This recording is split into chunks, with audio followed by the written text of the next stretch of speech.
Hello student, मैं doctor उपासना जोशी आपके लिए एक नया टॉपिक लेके आई हूँ जिसका नाम है सोशल एम ऑफ एजुकेशन।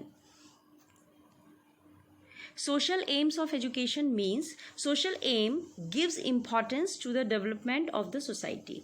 यानी कि जैसे जो शिक्षा के सामाजिक उद्देश्य से तात्पर्य है व्यक्ति का सामाजिक विकास करना। जैसे हमने लास्ट वीडियो में पढ़ा था कि शिक्षा का व्यक्तिगत उद्देश्य है व्यक्ति का व्यक्तिगत विकास करना, डेवलपमेंट ऑफ इंडिविजुअलिटी। इसी तरह से शिक्षा का जो सामाजिक उद्देश्य है वह है व्यक्ति का सामाजिक विकास करना। अगर हम इसके अर्थ को नैरो सेंस में यानी कि संकीर्ण या संकुचित अर्थ में देखें तो उसका अर्थ होता है एक्सट्रीम सोशलिज्म। एक्सट्रीम सोशलिज्म मतलब कट्टर राष्ट्र समाजवाद। वाइडर मीनिंग में यानी कि ब्रॉड सेंस में देखें तो डेमोक्रेटिक सोशलिज्म यानी कि प्रजातांत्रिक समाजवाद, डेमोक्रेटिक सोशलिज्म।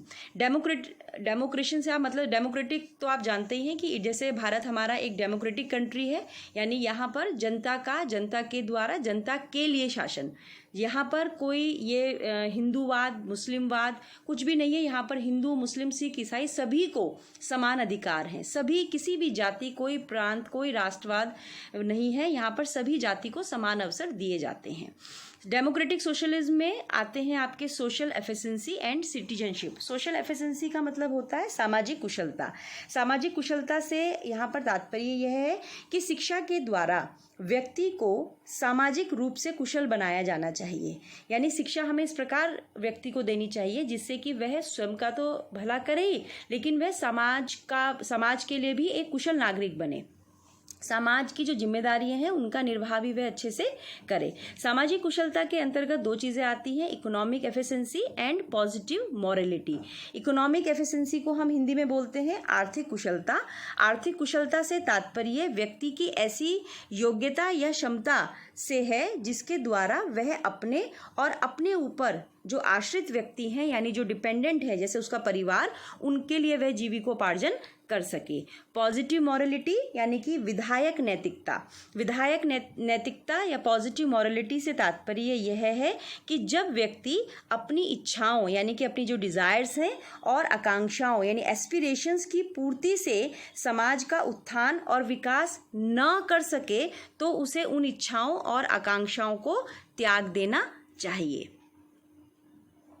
ये इसका नैरो और वाइडर मीनिंग था। अगर हम शिक्षा के सामाजिक उद्देश्यों को पॉइंट वाइज स्टडी करें तो इसमें सबसे पहला हमारा आता है development of the feeling of social responsibility. यानी बालक में सामाजिक उत्तरदायित्व की भावना का विकास करना शिक्षा का उद्देश्य होना चाहिए।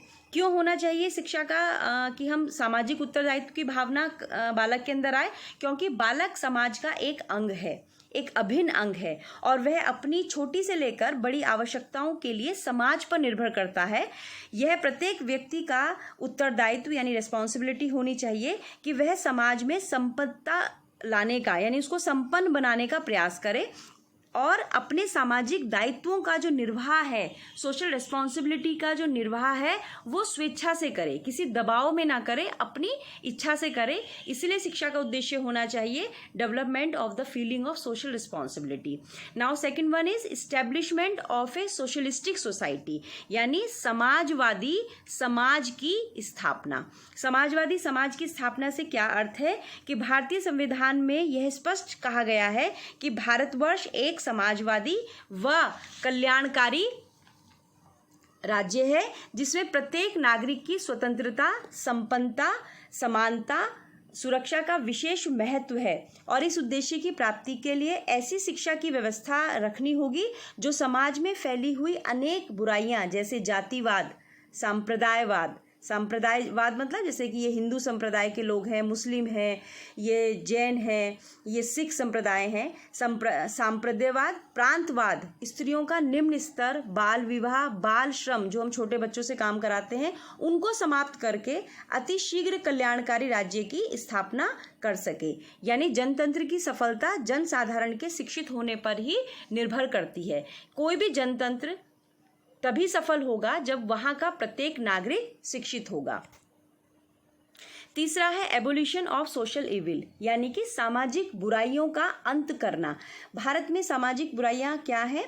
जैसे भारत एक रूढ़िवादी एवं अंधविश्वास के कारण कई बार ऐसी समस्याएं उत्पन्न हुई हैं, जैसे बाल विवाह, पर्दा प्रथा, विधवा पुनर्विवाह निषेध, स्त्रियों का नीचा स्तर। ये आज भी कहीं ना कहीं किसी राज्य में, कहीं दूर दराज में ये समस्याएं हैं, और इन समस्याओं को हमेशा राष्ट्रीय प्रगति में ये समस्याएं बाधा डालती हैं। अतः समाज को उचित शिक्षा के उद्देश्य द्वारा ऐसे समाज का पुनर्निर्माण करने की आवश्यकता है जहां पर ये बुराइयां समाप्त हो सके। फिर आता है propagation, acceptance of social objective in wider sense, यानी सामाजिक उद्देश्यों को व्यापक रूप में स्वीकारना। जैसे मैंने आपको बताया था पिछली स्लाइड में कि सामाजिक उद्देश्य का वाइडर सेंस क्या हुआ, डेमोक्रेटिक सोशलिज्म, यानी प्रजातांत्रिक समाजवाद। ऐसे हमें ऑब्जेक्टिव को एक्सेप्ट करना है, क्योंकि इसके अंदर सामाजिक कुशलता, इकोनॉमिक एफिशिएंसी, पॉजिटिव मॉरलिटी ये आएंगी। यानी कि हमें जो शिक्षा का सामाजिक उद्देश्य है उसको नैरो मीनिंग में ना एक्सेप्ट करके हमें वाइडर सेंस में, यानी कि प्रजातांत्रिक समाजवाद के रूप में स्वीकार करना चाहिए। ये शिक्षा का उद्देश्य होना चाहिए। प्रोपेगेशन ऑफ मास एजुकेशन, यदि हम समाज में वास्तव में उन्नति लाना चाहते हैं तो हमें जन साधारण तक शिक्षा को पहुंचाना होगा। प्रोपेगेशन ऑफ मास एजुकेशन मतलब जन जन तक शिक्षा का प्रसार करना। इसी के लिए शिक्षा को निशुल्क एवं सार्वभौमिक शिक्षा, यानी कि फ्री एंड कंपलसरी एजुकेशन बनाना होगा, और ये बनाया भी गया है कि 6 से लेकर 14 साल तक के हर बालक को निशुल्क व अनिवार्य शिक्षा दी जाए। जब सभी को शिक्षा के समान अवसर प्राप्त होंगे, जन साक्षरता का कार्यक्रम आयोजित होगा, तभी शिक्षा का उद्देश्य भी सार्थक होगा। अब आता है synthesis between individual and social aim. ये बहुत इंपॉर्टेंट है, क्योंकि आपने देखा कि इंडिविजुअल एम ऑफ एजुकेशन में, यानी शिक्षा के सामाजिक उद्देश्य में, हमने क्या कहा, व्यक्ति का व्यक्तिगत विकास। इस पर कुछ लोग जोर देते हैं जो शिक्षाविद हैं। और शिक्षा का सामाजिक उद्देश्य में कहा गया है कि बालक का सामाजिक विकास करना, यानी कि बालक को ऐसी शिक्षा दी जाए जो कि जिससे कि वह सामाजिक जो जिम्मेदारियां हैं, समाज का कल्याण कर सके। तो इन दोनों में क्या समन्वय है, या ये एक दूसरे से विरोधी एक स्टेटमेंट है, क्या है ये? तो इसको हमें जानने के लिए या हमें इन दोनों में समन्वय बनाना होगा। तो इसी के लिए 3 पॉइंट यहाँ पर है। सबसे पहले है need of synthesis between individual and social aim, व्यक्तिगत व सामाजिक उद्देश्यों में समन्वय की आवश्यकता। जैसे कि लोग मानते हैं कि इंडिविजुअल एम और सोशल एम आपस में एक दूसरे के एक विरोधी कॉन्सेप्ट है, लेकिन इनको हमें विरोधी ना बनाकर इनमें हमें समन्वय स्थापित करना होगा। एक हमें इनके अंदर सिंथेसिस लेके आना होगा, तभी समाज का और व्यक्ति का कल्याण होगा या शिक्षा के उद्देश्यों की पूर्ति होगी। तो जो ये पहला है हमारा need of synthesis between individual and social aim, इसमें हमें क्या है, व्यक्तिगत व सामाजिक उद्देश्यों में समन्वय करने की आवश्यकता है। अब प्रश्न ये उठता है कि समन्वय करने की आवश्यकता क्यों हुई? वह इसलिए हुई क्योंकि कुछ जो शिक्षाविद हैं वो व्यक्ति के व्यक्तिगत विकास पर अत्यधिक जोर देते हैं, और कुछ जो शिक्षा शास्त्री हैं वो व्यक्ति के सामाजिक विकास पर अत्यधिक बल देते हैं। लेकिन हमें ये मानना होगा समन्वय की आवश्यकता इसलिए है क्योंकि समन्वय करने से ही व्यक्ति और समाज दोनों का हित होगा। अगर हम ठंडे दिमाग से सोचें कि शिक्षा के व्यक्तिगत और सामाजिक उद्देश्य में समन्वय की कोई आवश्यकता ही नहीं है, इन दोनों में यूं कहें कि व्यक्ति और समाज में इतना घनिष्ठ संबंध है कि एक को दूसरे से अलग करना असंभव है। सच तो यह है कि ये दोनों एक दूसरे के पूरक हैं। तभी सेकंड स्टेप हमारा है individual and social aim complementary to each other, यानी एक दूसरे के पूरक हैं। अब हम कैसे कह सकते हैं कि ये एक दूसरे के पूरक हैं? क्योंकि व्यक्ति और समाज दोनों अपनी प्रगति के लिए एक दूसरे पर निर्भर हैं। ना हम समाज विहीन व्यक्ति की कल्पना कर सकते हैं और ना व्यक्तिहीन समाज की। यानी कि हम आपको ये बताएं कि व्यक्ति एक समाज की, हर व्यक्ति, each individual is a single unit of a society, समाज की एक इकाई है, और समाज किससे मिलके बना है? व्यक्तियों से मिलके बना है। तो ये दोनों एक दूसरे के क्या हुए? पूरक हुए। ना हम समाज विहीन व्यक्ति की कल्पना कर सकते हैं और ना ही व्यक्तिहीन समाज की। मनुष्य की व्यक्तिकता यानी कि इंडिविजुअलिटी और व्यक्तित्व का विकास केवल समाज में ही हो सकता है। किसी भी इंडिविजुअल का जो व्यक्तिगत विकास है वो सामाजिक परिवेश में ही हो सकता है, सामाजिक एनवायरनमेंट में ही हो सकता है। बिना सामाजिक एनवायरनमेंट के किसी भी व्यक्ति का व्यक्तिगत विकास नहीं हो सकता। इसको हम इस एग्जाम्पल से समझ सकते हैं कि आपने एक जंगल बुक में मोगली कैरेक्टर देखा होगा। वो एक ह्यूमन बीइंग का बेबी है, लेकिन उसको समाज, मनुष्यों के बीच में न रखकर, समाज में न रखकर उसको जंगल में छोड़ दिया। तो उसके अंदर जो सामाजिकता उसका कोई उसके अंदर जो सामाजिकता आनी है या सामाजिक विकास उसका नहीं हुआ, उसके अंदर क्या हुआ, उसने सारी जो लैंग्वेज है, सारी भाषाएं उन जंगली जानवरों की सीखी जिनके साथ वह रहता था। तो इसका मतलब क्या हुआ कि हम व्यक्ति को जो जैसा एनवायरनमेंट देते हैं वैसा ही उसमें विकास होता है। तो इसलिए व्यक्ति का व्यक्तिगत विकास के लिए सामाजिक वातावरण का होना आवश्यक है। व्यक्ति से समाज का निर्माण होता है और समाज व्यक्ति का निर्माण करता है। इसीलिए individual and social aim complementary to each other, एक दूसरे के पूरक हैं। फिर हम ये कह सकते हैं कि व्यक्तियों के मिलने से समाज का निर्माण होता है और सामाजिक परंपरा व्यक्ति का निर्माण करती हैं। दोनों का विरोध नहीं है, अपितु एक दूसरे का समन्वय है, कोऑर्डिनेशन है। इसी के लिए एक मैकाइवर हुए हैं समाजवादी, उन्होंने कहा है कि सामाजिकरण और व्यक्तिकरण एक ही प्रक्रिया के दो पहलू हैं। ये आपसे 2 नंबर में कई बार पूछा जाता है कि socialisation and individualisation are two side of a single process, who gave this statement. तो आप कहेंगे मैकाइवर, इसका आंसर होगा मैकाइवर। ये 2 मार्क्स में बेटा पूछा जाता है। मैकाइवर ने ये स्टेटमेंट दिया कि व्यक्ति और समाज एक ही, सामाजिकरण और व्यक्तिकरण एक ही प्रक्रिया के दो पहलू हैं।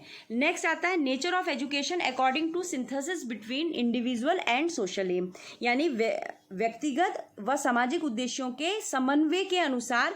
अब इनमें समन्वय तो हो गया, लेकिन इसके अनुसार शिक्षा का रूप कैसा होना चाहिए, शिक्षा की नेचर कैसी होनी चाहिए।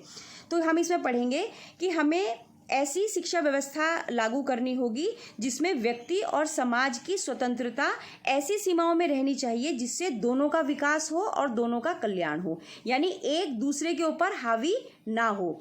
व्यक्ति की पूर्णता और समाज का कल्याण। हुमायूं कबीर एक एजुकेशनिस्ट हुए हैं, उन्होंने कहा है कि यदि व्यक्ति को समाज का रचनात्मक सदस्य बनना है तो उसे केवल अपना ही विकास नहीं करना चाहिए वरन समाज के विकास में भी योगदान देना चाहिए। ये स्टेटमेंट किसने दिया? हुमायूं कबीर ने। ये भी पूछा जाता है।